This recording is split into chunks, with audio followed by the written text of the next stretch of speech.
శుక్లాంబరధరం విష్ణుం శశివర్ణం చతుర్భుజం ప్రసన్నవదనం ధ్యాయేత్ సర్వవిఘ్నోపశాంతయే. నారాయణం నమస్కృత్య నరం చైవ నరోత్తమం దేవీం సరస్వతీం వ్యాసం తతో జయముదీరయేత్. అవ్యక్తతత్వం అంటే ఏమిటో మనకి ధర్మవ్యాధుడు కౌశికుడికి చెప్పుకొచ్చాడు. అవ్యక్తము అంటే బయటపడనిది, వ్యక్తం అంటే కనిపించేది, అవ్యక్తం అంటే కనిపించది. ఏ కంటికి కనిపించని ఒకనొక దివ్యతత్వం. దీనిని వాక్కుతోటి మనస్సుతోటి కనిపెట్టలేము. కొన్ని వాక్కుతో వర్ణించవచ్చు. ఏదో 4 చేతులున్నాయి, లేకపోతే 2 చేతులున్నాయి, 2 కాళ్ళున్నాయి, ఇలా ఉంటాయి కళ్ళు అని వర్ణించి వాక్కుతోటి తెలుసుకోగలిగితే అది వాగ్గోచరం. మనస్సుతో కొన్నిటిని కనిపెడతాం. కానీ పరమాత్మతత్వం, అవ్యక్తతత్వం ఇటు మనస్సుకి కనపడదు. మనస్సు అనేది చాలా విచిత్రమైంది. కళ్ళు మూసుకుని ఎక్కడ ఏం జరుగుతుందో పసికట్టగలిగే శక్తి మనస్సుకున్నది. అటువంటి మనస్సుకి వాక్కుకి రెండింటికి అందని అద్భుత తత్వమే పరమాత్మతత్వం. ఇది అనుభవం ద్వారా గ్రహించాలి. ఎవరికి వాడు తనంత తాను సాధన చేసి కనిపెట్టవలసిందే. ఏ విధంగా కనిపెడతాము అంటే సాధన ద్వారానే దానిని తెలుసుకోవాలి, మరో రకంగా తెలుసుకోలేము. మధుర పదార్థాలు కూడా రుచి చూస్తేనే ఎవరికి వాళ్ళకే రుచి తెలుస్తుంది. రుచి ద్వారా పదార్థం విలువ తెలుసుకున్నట్టే సాధన ద్వారా భగవతత్వాన్ని గ్రహించడమే మానవుడు చేయవలసిన కర్తవ్యం. లోక వ్యవహారంలో ఇంద్రియాలకి భూతాలకి అనుభవం లింగభేదాన్ని తెలియజేస్తోంది. లింగభేదంతో ఈ వ్యక్తి ఇలా ఉంటాడని చెబుతున్నాం.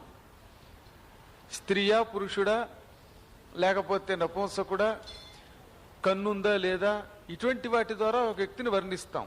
కానీ పరమాత్మ దగ్గరకు వచ్చేసరికి ఆయన స్త్రీ కాదు, పురుషుడు కాదు, నపుంసకుడు కాదు, తిర్యక్కు కాదు, దేవత కాదు, మానవుడు కాదు, ఏమీ కాదు, అన్నిటికీ అతీతమైన శక్తి.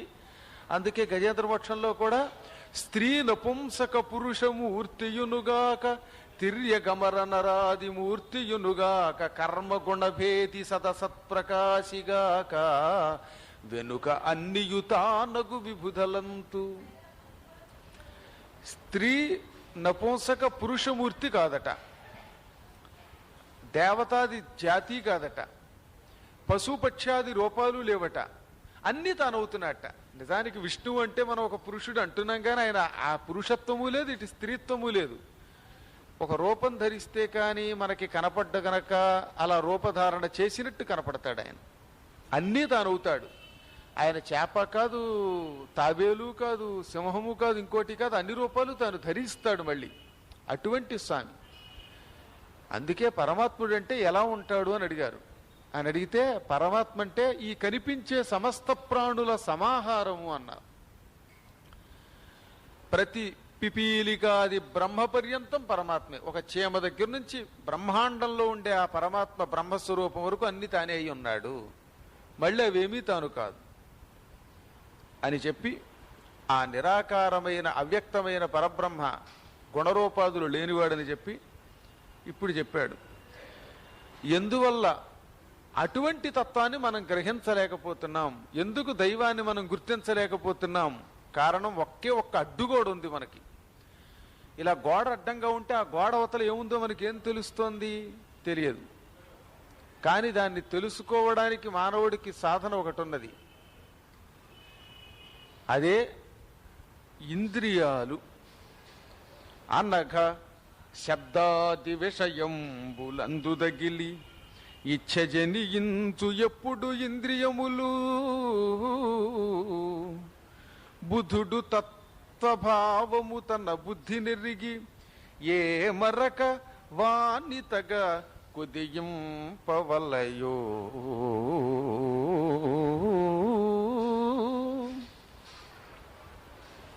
మనకి లోపల ఉన్న ఇంద్రియాల గురించి చెప్పాం. ఈ ఇంద్రియాలు కొన్నింటికి లొంగుతాయి. ఆ లొంగేవేమిటి? అవే శబ్ద, స్పర్శ, రూప, రస, గంధాలు. చెవి శబ్దానికి లొంగుతోంది. ఎప్పుడైనా చెవి అంతే మంచి అందమైన సంగీతం లేకపోతే ఏదో ఒకటి మొత్తం మీద టింగ్ టింగ్ టింగ్ అని ఓ డిస్కో డాన్స్ చేస్తూ ఉంటే వీడు ఎందుకు కదిలిపోతున్నాడంటే ఈ చెవి ఆ శబ్దానికి లొంగింది. శబ్దమునకు లొంగకుండా శబ్దంతో మోక్షం పొందడానికి ప్రయత్నం చేసేవాడు జ్ఞాని. ఇప్పుడు మీరు చేసేది అది. మీరు మీ చెవిని ధర్మ విషయములు వినడానికే ఉపయోగిస్తున్నారు, పనికి మాలిన విషయాలు వినడానికి ఉపయోగించడంలా. ఎంతసేపు ఎప్పుడు పురాణం విందామా, లేకపోతే సాధనకు సంబంధించిన విందామా, దైవ కథలు విందామా, దైవ నామం విందామా అని చూస్తున్నాయి. ఎప్పుడు వదిలేస్తాడా, చీలాసు స్రవంతి చూద్దామా ఇంటికి పోయి అని అనుకోవడంలా. ఎంత జ్ఞాని అయినా మళ్ళీ ఆ టైం వచ్చేసరికి సాయంత్రం ఇంటికి వెళ్ళగానే పరిగెత్తుకు వెళ్ళిపోయేలాగా టిక్ టిక్ టిక్ టిక్ ఈ కాసేపు జమినీ కావాలి బాబోయ్ అంటాడు, లేదా ఈ కాసేపు ఈటీవీ కావాలంటున్నాం. అంటే మనకు దాని మీద అందులో వచ్చే సత్కర్మాచరణములకు సంబంధించిన కార్యక్రమాల మీద శబ్దం లగ్నం అవడంలా, చెవి లగ్నం అవడంలా ఈ పనికి వాళ్ళని వినడానికి ఎక్కువ ఉపయోగపడుతూ ఉంటుంది. అది చిక్కుకోవడం అంటే. చెవి అలా ఇరుక్కుంటోంది. కన్ను కూడా అంతే. ఏది బుట్టలో వేస్తుందో ఆ వస్తువు మీద గడిపోతుంది. అందుకే మనవాళ్ళు కూడా వీధుల్లో పెట్టి రకరకాల వ్యాపారాలతో ఆకర్షించి చిట్కాలతో ఈ కంటిని భ్రష్టం చేస్తున్నారు. ఇంకా నాలుక ఉన్నది, ఇది అంతే. ఏ పనికి వాళ్ళని రుచి చూద్దామా అని చూస్తుంది. సాయంకాలం అవడంతో ఆ వీధుల్లో తిరిగేయడం, బడ్డీ కొట్లు వెంటపడ్డాను. ఇంకా ముక్కు కూడా అంతే, రకరకాల వాసనల వెంట పడుతోంది. చర్మం సుఖాన్ని, స్పర్శని కోరుకుంటోంది. ఈ విధమైన భోగ సాధనలలో చిక్కుకొని ఇష్టానుసారం నడుస్తూ ఆ ఇంద్రియాల వెంట పడిపోతున్నాడు జీవి. బుద్ధిమంతుడు ఎట్టి పరిస్థితుల్లో ఏమరిపాటు చెందడు. ఈ క్షణిక సుఖాలు సుఖాలు కావు అని గ్రహిస్తాడు. ఈ పనికిమాలిన సుఖాల వెంటబడితే ఎప్పటికైనా మానవుడికి భ్రష్టత్వం తప్పదు. ఎంతకాలం అనుభవిస్తాడు ఎవడన్నా? రుచి కలిగినటువంటి పిండి వంటల వెనకాతలు కొంతకాలం తిరిగాక రోగం పట్టుకుంటుంది. ఎక్కువ కాలం శబ్దధ్యాసలోకి వెడితే చెవి దెబ్బతింటుంది. ఎక్కువ కాలం వెర్రి రూపం చూస్తే కళ్ళు భ్రష్టం అవుతాయి. ఈ విధంగా ఏ ఇంద్రియమైనా కొంతకాలం పోతే స్థాయి దాటితే భ్రష్టత్వానికి తీసుకుపోతాయి. అందుకే జ్ఞానాన్ని ఆర్జిస్తాడు బుద్ధిమంతుడు, ఇంద్రియాలను నిగ్రహిస్తాడు. ఇంద్రియాలను నిగ్రహించడం అంత తేలిక కాదు, కానీ ఆ నిగ్రహించడానికి గొప్ప సాధన చేయడమే కర్తవ్యం. ఒకేసారి ప్రతిదీ ఎవడు చేయించగలుగుతాడు? ఏళ్ల తరబడి మన శరీరానికి అలవాటు. ఈ వస్తువు ఈ నాలికకి ఈ రుచి అని అనిపిస్తున్నప్పుడు దాన్ని చేయించడం చాలా తేలిక కాదు, కష్టమే. రామకృష్ణ పరమహంస దగ్గరికి ఒక ఆవిడ చిన్న పిల్లాన్ని తీసుకొచ్చింది, తన కొడుకుని తీసుకొచ్చి, మా అబ్బాయి రోజు స్వీట్ తినేస్తున్నాడండి, ఎక్కువగాను తెగ తీపి తింటాడు, పాయసం పాయసం పాయసం తింటాడు, తీపి తింటే అనారోగ్యం, వీడిని తినద్దని చెప్పారండి డాక్టర్లు, కొంచెం వీడికి నచ్చ చెప్పండి అంది ఆవిడ. ఏమండి మా అబ్బాయికి ఆ స్వీట్ తినద్దని చెప్పమని నేను మిమ్మల్ని అడిగానండి, ఆదివారం ఆదివారం ఉన్నారండి, 2 ఆదివారాలు అయ్యాయండి, తీసుకొచ్చాను చెప్పండి అంది. మళ్ళీ ఆదివారం తీసుకురా అన్నాడు. సరే పాపం ఆవిడ అలాగే మళ్ళీ ఆదివారం తీసుకొచ్చింది. అప్పుడు ఆ కుర్రాన్ని ఇలా పిలిచి, అబ్బాయి ఎక్కువ పాయసం తినకు, తీపి ఎక్కువ తింటే లివర్ దెబ్బతింటుంది, కొంచెం షుగర్ వచ్చే లక్షణం ఉంటుంది, ఎక్కువ తినకు, కొంచెం తిని జాగ్రత్తగాను, దొరికిందని పొద్దునుంచి సాయంకాలం దాకా గుండిగడి పాయసం చేయించుకుని ఆకులో వేసుకుని తెగ తినేకు అన్నట్ట. అలాగేనండి అని బుద్ధిగా కుర్రాడు తల ఊపాడు. ఇప్పుడు ఆవిడకి అనుమానం వచ్చింది, పాయసం ఎక్కువ తినద్దని మా అబ్బాయికి చెప్పడానికి 3 ఆదివారాలు రండి రండి రండి అని తిప్పారు, ఈ చిన్న ముక్క మొదటి వారమే చెబితే తిరగక్కర్లేదు కదా అంది ఆవిడ. ఏం చెప్పమంటావు తల్లి, మీ అబ్బాయిని నా దగ్గరికి తీసుకొచ్చి పాయసం తినద్దని చెప్పమన్నప్పటికీ నాకు పాయసం అంటే ఇష్టం, నేను రోజు సేరు బియ్యం తెచ్చుకుని పాయసం కాచుకుని అమ్మవారికి నైవేద్యం పెట్టి తింటా, నే తింటూ మీ పిల్లాన్ని తినద్దని ఎలా చెప్పను అన్నాడు ఆయన. మరి 3 వారాలు ఎందుకు తీసుకున్నట్ట? ఈ 3 వారాల్లో మానడానికి ప్రయత్నం చేసేట ఆయన, మానలేకపోయాట. అందుకని ఆఖరిని శుక్రవారం నాడు అమ్మవారికి నైవేద్యం పెట్టి గంగాళంతో పాయసం తెచ్చుకుని నైవేద్యం పెట్టేసి ఒక్కొక్క గ్లాస్ తీసుకోవడం తాగడం, గ్లాస్ తీసుకోవడం తాగడం, తెగ తాగాక వాంతి వచ్చిందిట. అంత తాగాక ఛీ వాంతి వచ్చేలా తాగాను, విరక్తిగా ఉంది, ఇక మానేద్దామని ఒట్టెట్టుకున్నట్ట. ఆ రోజు నుంచి మానేసేట. ఆయన మానాక ఇతరులకు చెప్పాట. అది సాధన అంటే. అందుకే ఆయన మాట విన్నారు జనం. ద్వారకా తిరుమల పాదయాత్రకు వెడదాను రెండని నేను మిమ్మల్ని పిలిచి, నేను మాత్రం దర్జాగా రిక్షాయో కారో ఎక్కి తిరిగి నా వెనకాతలు మీరు నడిచినంటే ఒక్క జనం వస్తారా? నేను నడిచాను కాబట్టి నా వెనకాతలు మీరు వచ్చారు. అంచేత ఎప్పుడైనా ముందు తాను చేసి ఇతరులకు చెప్పాలి. నాకు మాత్రం వర్తించదు, నేను గుండిగతో పాయసం చేయించుకుని నెయ్యి వేసుకుని జీడిపప్పు వేసుకుని కిస్మిస్ వేసుకుని తింటా, మీరు మాత్రం గంజి తాగండి అంటే ఎవడు వింటాడు? ఇవాళ జనంలో చాలా మంది చేసే పనులు అది. చెప్పడమే తప్ప ఆచరించడు. అందుకే వాళ్ళ మాటకు విలువ లేకుండా పోయింది. ఒక వ్యక్తి ఇతరులను ప్రేరేపించగలుగుతున్నాడంటే ముందు తనలో సాధన ఉండాలి. అది రామకృష్ణ పరమహంస చేశాడు. అందుకే ఈయన ఏం చెప్పాడు? బుద్ధిమంతుడు ఏమరిపాటు చెందక చాలా జాగ్రత్తగా జ్ఞానం ఆర్జించాలి, ఇంద్రియాలు నిగ్రహించాలి. నిగ్రహించాలంటే ముందు సాధన తాను చెయ్యాలి. చెయ్యగా చెయ్యగా చెయ్యగా ఎప్పటికో విరక్తి కలుగుతుంది. ఒక్కసారి మానవంటే మాంతాడా? పనికిమాలిన ఏ పెళ్లికి వెళ్ళండి, దౌర్భాగ్య పెళ్లిళ్ళు అనకూడదు. కానీ అక్కడికి వెళ్ళగానే ముందు ఆ పలావు, ఆ దిక్కుమాలిన చట్నీ, ఇదే పెళ్లికి చేసేది. పెళ్లికి ఉల్లిపాయ చట్నీని ఆ పలావు, ఈ వెనకాతలు వెళ్ళిపోయి రేబురు వాళ్ళు కట్టేసుకుని ఆ ఆకులో పులువుకు తినేయడం. ఈ తిన్నవాడికి ఏమొస్తుంది? కామక్రోధాదులు పెరగడం తప్ప. పవిత్రంగా కాస్త పులిహారో లేకపోతే బూరెలో గారిలో పెట్టే రోజులు పోయాయి. ఎక్కడికి వెళ్ళినా ఇది పెళ్ళి అంటే. ఇంకెక్కడికి వెళ్ళాక పెళ్ళి అయ్యాక అక్షతలు వేసేవాడు ఒక్కడో ఉండడం, ఈ తిండి తినేయడం, పారిపోవడం, చదివించడం. అందువల్ల ముందు మనలో మార్పు రావాలి. ఆకు అరిటాకు వేసి అన్నం పెట్టే సంస్కృతి పోయి ప్లాస్టిక్ ఆకులు. ఈ ప్లాస్టిక్ ఆకులో తింటే మనిషికి శరీరంలో రకరకాల రోగాలు వస్తాయి, విష పదార్థాలు ఉంటాయి అందులో. అరిటాకులు కూడా ప్లాస్టిక్ ఆకులేనా? చివరికి మనిషి ఏమైపోతున్నాడో తెలియదు. హాయిగా విస్తరాకులో పెట్టే సంస్కృతి కూడా పోతుందన్నమాట.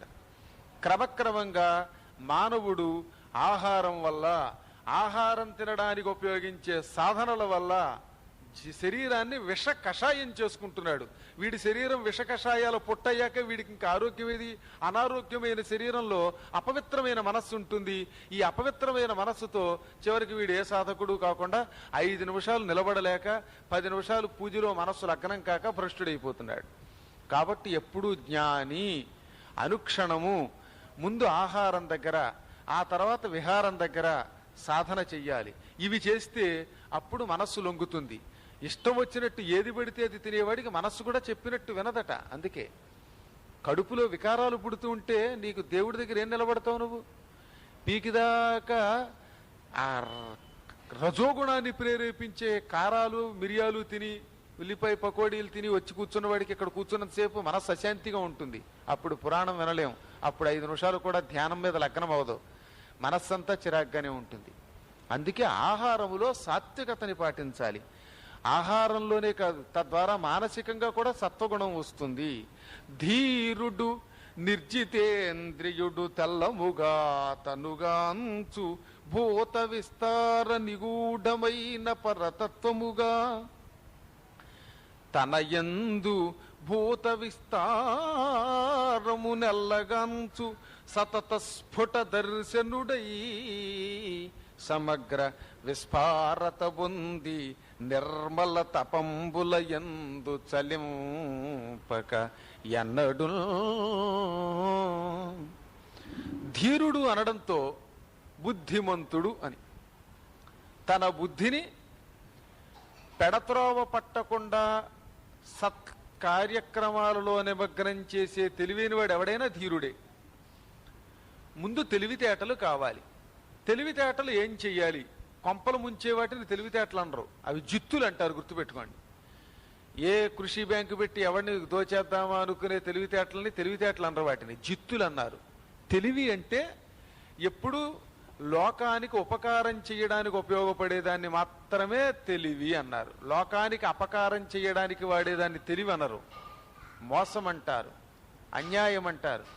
తెల్లారు లేస్తే ఎక్కడ చూసినా దుబాయ్ తీసుకెడతానని డబ్బులు కొట్టేసేవాళ్ళు ఎక్కువైపోయారట. చివరకు మొన్న ఒక ఆవిడ జైలుకు కూడా వెళ్ళింది.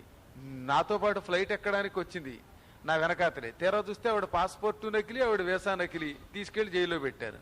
ఏమిటంటే ఇక్కడే పెనుగొండలో ఎవడో పెద్ద మనిషి తీసుకెళ్లి డబ్బులు మోసం చేసేసట. అంచేత ఇతరులను మోసం చేసి కొల్లగొట్టడానికి డబ్బులు ఉపయోగపడే బుద్ధి అంటారా? అది కపటత్వం, అది బుద్ధి కాదు, అది కుబుద్ధి, దుర్బుద్ధి. అది స్వచ్ఛమైన బుద్ధి ఉండాలి. తన తెలివితో వీలుంటే ఉపకారం చెయ్యి, అపకారం మాత్రం చెయ్యకు. అందరూ ఆ ఉపకారాలు చేసేవాళ్ళు పుట్టాలని అని అనడంలా, ఇతరులకు అపకారం చేయకుండా ఉండడమే పెద్ద ఉపకారం అట. అపకారం చేయకుండా ఉండడం కూడా మంచి బుద్ధి. అంచేత ఎవడైతే ముందు ధీరుడవుతాడో వాడికి ఇంద్రియాలను జయించే శక్తి వస్తుంది. నిర్జిత ఇంద్రియుడు, ఇంద్రియాలను జయించగలిగేవాడై ఉండాలి. ఇంద్రియం మీద జయించడం అంటే నిగ్రహం కలిగి ఉండడము. ఇంద్రియాలు తన చెప్పిన మాట ఎంతో కొంత వినేలా చేయాలి. ఈ పూటకి మాత్రమే కాఫీ తాగద్దంటే ఒక్క పూట కాఫీ చేయించలేమో మనం. అయ్యి బాబోయ్ కాఫీ వద్దంటే తలనొప్పి, బాబోయ్ నేను చచ్చిపోతాను బాబోయ్ అంటే ఏం చేస్తావు? అమెరికా వెళ్ళిన తర్వాత అక్కడ నాకు 2 నెలల పాటు కాఫీ దిక్కు లేకుండా పోయింది. అక్కడ మానేసాం అంతే, దొరికితే తాగడం లేకపోతే లేదు. అక్కడ అసలు పొరపాటును కూడా కాఫీ పరమ అసహ్యంగా ఉంటుంది అక్కడ కాఫీ అంటే. అదేంటో కాఫీ టీల విషయంలో మాత్రం పరమ దౌర్భాగ్యపు దేశం అది, దిక్కుమాలింది అది. ఇంత చెంబుడు తాగుతారు వాళ్ళు, అందులో ఇంత పొడిని ఇన్నేమో పాల ప్యాకెట్టును, అది కూడా మిల్క్ పౌడర్ను. అక్కడ మాత్రం దొరికేది ఒక ద్రవ పదార్థం దొరుకుతుంది. ఆ ద్రవం తాగితే ఉపద్రవం పుడుతుంది మనకి. అది తప్ప మిగతావి ఈ ద్రవాలు ఏమి వేడి పదార్థాలు ఇవేం దొరకవు మనకి. అంచేత పరమ దౌర్భాగ్యం. అక్కడ అవకాశం దొరకకపోతే మానవుడు మనం ఏం చేస్తున్నాం, కాఫీ టీలు మానేయడంలా మళ్ళీ ఇక్కడ దొరికితే తాగుతున్నాం. మానవుడికి ఆ అదుపులో ఉండాలన్నారు. ఆహార వ్యవహారాదులలో దొరికితే సేకరించి దొరకనప్పుడు దాని గురించి వెంపర్లాగకుండా ఉండడం కూడా ఇంద్రియ నిగ్రహమేట. వాడు నిర్జితేంద్రియుడు అన్నారు. మనకి ఇదివరకు చెప్పుకున్నాం అగస్త్య మహర్షి గురించి. అగస్త్యుడి దగ్గరికి వశిష్ఠుడి వారి అన్నం తెస్తే తిన్నాడు, లేకపోతే తినలేదు ఆయన. దొరికితే సేకరించడం కూడా వ్రతమే. ఆ రకంగా మానవుడు తన ఇంద్రియాలు అదుపులో పెట్టుకున్నవాడు ఎవడైతే ఉంటాడో వాడు నిర్జితేంద్రియుడు. సతత స్ఫుట దర్శనుడు, మంచి చూపు కలవాడు. మంచి చూపు అంటే ఏంటి? కళ్ళదోడు లేకుండా కనబడే చూపు మంచి చూపు అది కాదు. మంచి చూపు అంటే ఎవరిని చూచినా ద్వేషించకుండా, ఎవరిని చూచినా ప్రేమించగలిగే తత్వం కావాలి. ఎవరి మీద ద్వేషం లేకుండా ఉండాలి. అటువంటి వాడు మంచి దృష్టి కలవాడు. నాకు ఎవరిని చూసినా కసి వచ్చేస్తుందండి అందు ఒక ఆవిడ నా దగ్గరికి వచ్చి. వాటిని చూస్తే వాళ్ళ బాగు చూస్తే అసహ్యం కలిగితే అలాగా. ఇతరులు బాగుంటే మనకు ఆనందం కలగాలి. కళ్ళల్లో నిప్పులో వేసుకుంటారు కొంతమంది. పక్కవాళ్ళు బాగుంటే అయ్యి బాబాయ్ పక్కవాడికి బంగారం వచ్చేసింది, పక్కవాడికి పేరు వచ్చేస్తుంది, వాడి కొంప ఎప్పుడు కూలిపోతుందా అని గుడ్లు అప్పగించి చూస్తుంటారు. ఇంట్లోకి అడుగు పెట్టారంటే వాళ్ళ వల్ల చాలా ప్రమాదమే. ఆ చూపు కాదు, అది కుబుద్ధి, దుర్బుద్ధి. ఆ బుద్ధి ఉండకూడదు మనకి. మన చూపుతో ఇతరులకు అపకారం జరగకూడదు. ఇతరులను చూచి ఏడవని చూపు కావాలి మాకు. అదిగో జ్ఞానికి ఆ చూపు ఉంటుంది. జ్ఞాని అంటే ఎవడు? మొదటి లక్షణం ఏం చెప్పారు? సద్బుద్ధి, తన బుద్ధితో లోకానికి ఉపకారం చేస్తాడు. రెండవది ఇంద్రియాలను జయిస్తాడు. మూడవది తన చూపులలో ఇతరుల మీద ద్వేషం ఉండదు, ఇతరుల పతనం కోరుకోడు, ఇతరుల అభివృద్ధిని చూసి ఆనందిస్తాడు. అది నిజమైన చూపు. తాను కొన్న కారు ఇతరులకు ఇచ్చేస్తాడు, పండితులకి. అది సద్బుద్ధి అంటే, మంచి చూపట. తర్వాత రెండవది మరోటి చెప్పారు, భూత నిస్తార నిగూఢమైన పరతత్వముగా తనయందు ఉండు అని. అంటే ఇతరుల మీద ఎప్పుడూ పవిత్రతే ఉంటుంది. ఇతరులను చూచినప్పుడు వారి గురించి ఆలోచన చేసి, అయ్యో ఫలానా వాడికి కష్టం ఉందా, ఈ కష్టం ఎలా తొలగిద్దామా, లేక ఎలా సలహా ఇద్దామా అనుకుంటాడు. పూర్ణమైన వికాసం పొంది ఉంటాడు బుద్ధి విషయంలో. వికాసము అంటే దాని అంతరార్థంలో ఏమిటి? మనిషి బుద్ధిలో వికాసం ఉంది అంటే ఇతరుల యొక్క బాగు గురించి ఆలోచిస్తాడని అర్థం అన్నమాట. పాప ఈ పక్కవాడికి కష్టం వచ్చిందంటే ఈ కష్టం ఎలా తొలగిద్దాం, వీలుంటే సాయం చేద్దాం, ఏమమ్మా ఏం చేయమంటావు అని అడుగుతాడు. నాకెందుకు లేని వెళ్ళిపోడనమాట. స్వచ్ఛమైన తపస్సు చేస్తాడు వాడు, జ్ఞానం ఆర్జిస్తాడు. ఎవడు స్వచ్ఛమైన తపస్సు చేశాడు అంటే వాడిలో జ్ఞానం ఉన్నది. జ్ఞానం ఆర్జించిన వాడు సర్వభూతాలలో తనను తాను చూసుకుంటాడు. ఏ ప్రాణిని చూసినా ఆ ప్రాణిలో తానే కనపడాలట.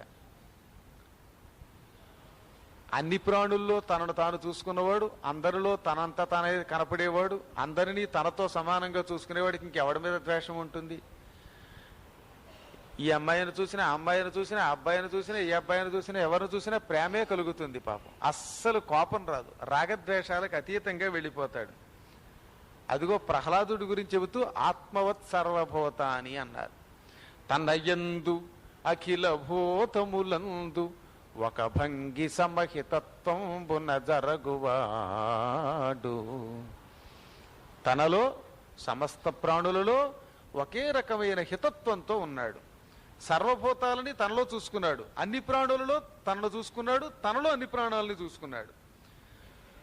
అందుకనే ఓ పిచ్చివాళ్ళలారా, పరమాత్ముడు అక్కడేరా అని చెప్పింది వేదం. ఏకం సద్విప్రా బహుధా భవంతి ఏకమేవ అద్వితీయం బ్రహ్మ. ఒకడే పరమాత్మ అనేక రూపాలలో కనపడి అనేక రకాలుగా పిలువబడుతున్నాడు. ఆయన ఒకడే అద్వితీయం బ్రహ్మ, ఒక్కటే తప్ప రెండోది లేదు అని. తన తపోదీక్షతో ఉన్నవాడు లోకం జయిస్తాడు. అసలు తపస్సు అంటే ఏమిటి ఇప్పుడు చెప్పాడు.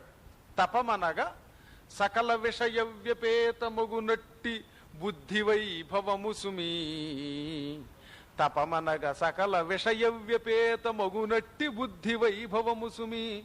తపమున సస్థిరుడగు యోగ పరునకు కలవె ఒండు కర్తవ్యంబుల్. చాలా మంది తపస్సు తపస్సు తపస్సు చేయండి అని చెబుతున్నారు కదా. ఇప్పుడు ఈ తపస్సు అంటే ఏమిటి?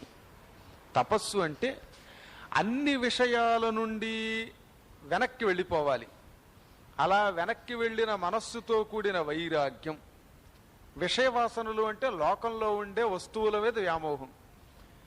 ఒకడికి ఇల్లు అంటే పిచ్చ, ఒకడికి బట్టల పిచ్చ, ఒకడికి సినిమాల పిచ్చ, ఒకడికి తిండి పిచ్చ, ఒకడికి ఇతరులను తిట్టడం మీద పిచ్చ.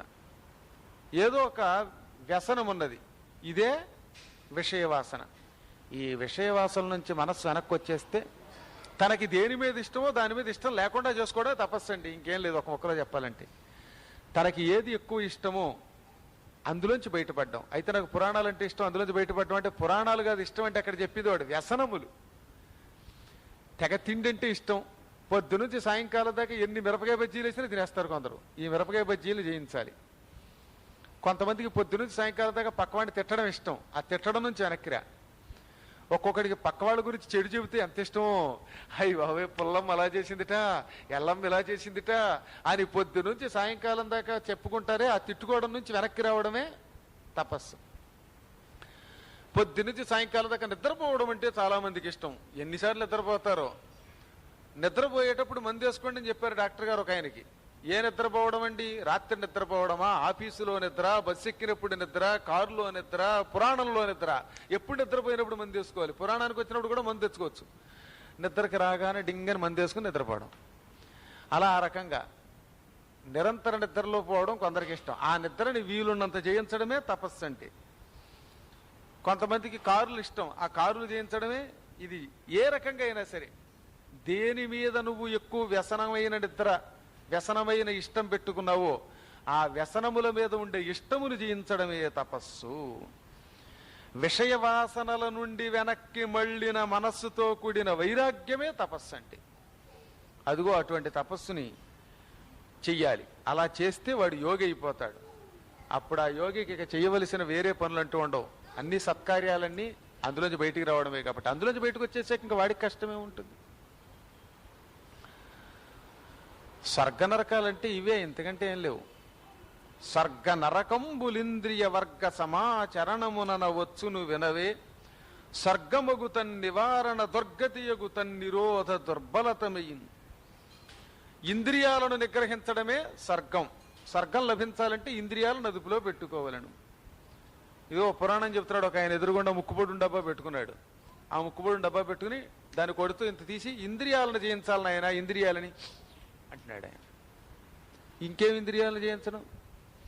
ఇంకో పెద్ద మనిషి ఉండేవాడు ఆశ్చర్యకరంగా. రేడియోల్లో భలే ఉపన్యాసాలు చేసేవాడు మా చిన్నప్పుడు. ఆయన ఎదురుగుండా ఓ వెండి గ్లాస్ అక్కడ పెట్టుకునేవాడు. ఆయన వెండి గ్లాసులో ఏం తాగుతున్నాడో పాపం మహానుభావుడు. వెండి గ్లాసులో మంచినీళ్ళు అనుకున్నాను నేను.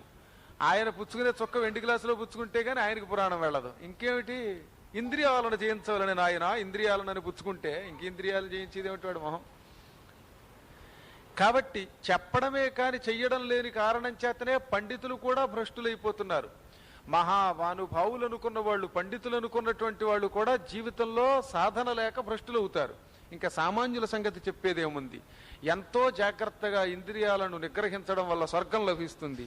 ఆ ఇంద్రియాలను నిగ్రహించలేనటువంటి వాడికి బలహీనత వల్లే నరకం వచ్చింది. ఏదో ఒక బలహీనత, తన బలహీనతే తనకి నరకం తెచ్చిపెడుతుంది. సుఖం దుఃఖం ఈ రెండు తనలో ఉన్నాయట, కాసు కూర్చుని ఉన్నాయట. చెయ్యాలి అనుకున్నప్పుడు చేసి, అక్కర్లేదనుకున్నప్పుడు అదుపులో పెట్టమనండి ఏదైనా ఒక పనిని. అదే సుఖ దుఃఖాలంటే, అవే స్వర్గ నరకాలంటే. ఎంతో గొప్పవాడు కూడా వద్దనుకుని కూడా చేసేస్తున్నాడు ఒక్కొక్క పని. నేను చెయ్యాలనుకోలేదండి, చెయ్యబుద్ధి వస్తుందండి, ఆ టైం కనిపిస్తుంది ఒకడికి. సినిమాకి వెళ్ళబుద్ధి ఇదండి, కానీ ఆ టైం చూస్తే మళ్ళీ వెళ్ళబుద్ధి వస్తుందండి అంటే నువ్వు నీ అదుపులో పెట్టలేకపోతున్నావు. ఈ పూట ఏకాదశి నాడు ఉపవాసం ఉందాం అనుకుని కూడా తీరా ఎదురుగుండా మంచి దద్దోజనం కనపడగానే, కట్టుపొంగలు కనపడగానే ఆ పక్కన పెట్టి ఇది పెట్టుకుంటే ఇంకేమిటి? అప్పుడే ఇంద్రియమును అదుపులో పెట్టగలిగితే తపస్సు. అలా అదుపులో పెట్టలేకపోతే అదే నాశనం. అందువల్ల ఏ వ్యక్తికైనా స్వర్గం నరకం తన సాధన వల్ల వచ్చాయి. స్వర్గం అంటే ఏమిటి, మళ్ళీ ఎలా వస్తుంది? ఇంద్రియ నిగ్రహమే స్వర్గం ఇస్తుంది. ఇంద్రియములు నిగ్రహించలేని బలహీనతే నరకం ఇస్తోంది. నమోక్షో నభసః పృష్ఠే నపాతాళే నభూతలే సర్వాశా సంక్షయే చేతః క్షయో మోక్ష ఇతీర్యతే. అథర్వ వేదంలో చెప్పారు ఏమని? మోక్షం అనేది ఆకాశం వెనక కాని, పాతాళంలో కాని, భూమి మీద కాని ఉండే చోటు కాదు. ఆశ అనే దానితో నింపబడిన మన మనస్సును అదుపులో పెట్టుకుంటూ ఆశతో కూడిన మనస్సును నాశనం చేయడమే మోక్షం. ఆ మోక్షం ఫలానా చోట అనేది కాదు, అదొక ఉత్తమ స్థానం. ఆ స్థానం ఎక్కడో భూమి మీద అక్కడ కాదు, అతీతమైన స్థానం అది. కేవలం ఆశను అదుపులో పెట్టడమే, ఆశని జయించడమే మోక్షము.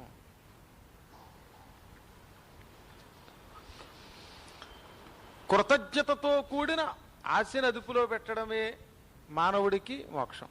స్వస్తి ప్రజాభ్య పరిపాలయంతాం న్యాయేన మార్గేణ మహీం మహీజాః గోబ్రాహ్మణేభ్యः శుభమస్తు నిత్యం లోకాః సమస్తాః సుఖినో భవంతు.